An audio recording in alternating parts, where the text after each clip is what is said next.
Madurai special முள்ளு முருங்கை வடை சௌராஷ்டிரா வந்துட்டு பைரின்னு சொல்லுவாங்க. அவங்க தான் இது கண்டுபிடிச்சதுன்னு சொல்கிறாங்க.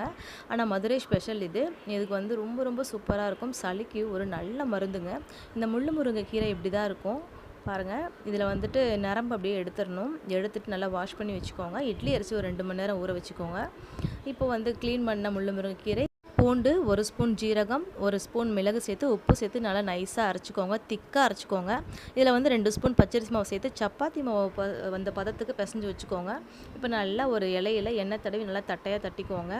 தட்டிட்டு நல்லா சூடான எண்ணெயில் போட்டு பொரிச்சிடுங்க. நல்லா புஸ்ஸுன்னு உப்பி வரும்.